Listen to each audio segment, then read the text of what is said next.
பாக்குறதுக்கு குட்டியா இருந்தாலும் எறும்புகிட்ட இருந்து நம்ம நிறையவே கத்துக்கலாம். எறும்பை பத்தி தெரியாத தகவல் நான் இந்த வீடியோல சொல்றேன். மனிதர்கள் மாதிரியே முதலாளி தொழிலாளின்னு எறும்புகள்லையும் இருக்கா. வேலைக்கார எறும்பு, ராணி எறும்புன்னு இருக்கா.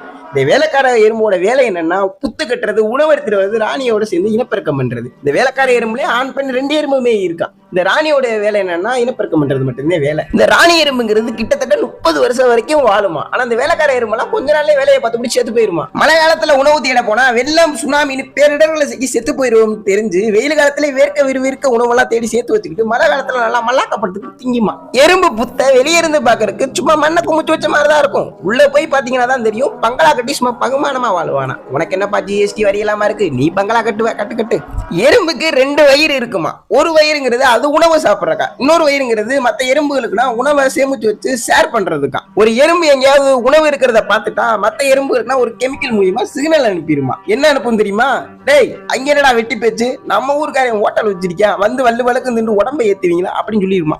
எறும்புகளுக்கு காது கேட்காதான், தரையில ஏற்படக்கூடிய அதிர்வு வச்சுதான் என்ன நடக்குங்கிறத கண்டுபிடிக்குமா. இது தெரியாம நான் வேற எறும்புகள்கிட்ட வேற பேச்சுவார்த்தை நடத்திக்கினேன். சக்காட்டா பார்க்கு வர்ற ஓகே, அது என்ன போர்வைக்கெல்லாம் பூந்து அந்த இடத்துல கடிக்கிறது. காதிலின்னு தெரியாம அது கூட பேச்சுவார்த்தை வேற நடத்திக்கிறேன். மரியாதை தலைவாசல் மிதியாதன்னு திருவள்ளுவர் சொல்லியிருக்காரு. இனிமையா வீட்டுக்குள்ள வராதுன்னு சொன்னாலும் திரும்ப வரப்ப சரியா மானங்கட்டவனா இருக்கான்னு நினைச்சா செவிட்டு பயிலா இருந்திருக்கேன். செத்த காதலதான் உங்களால சங்கு ஊதிக்கி இருந்திருக்கேன். இந்த எறும்பு மாதிரி நீங்களும் இருக்காதீங்க. சப்ஸ்கிரைப் பண்ணுங்கன்னு உங்கள்கிட்ட நிறைய தடவை சொல்றேன். மறக்காம சப்ஸ்கிரைப் பண்ணிருங்க.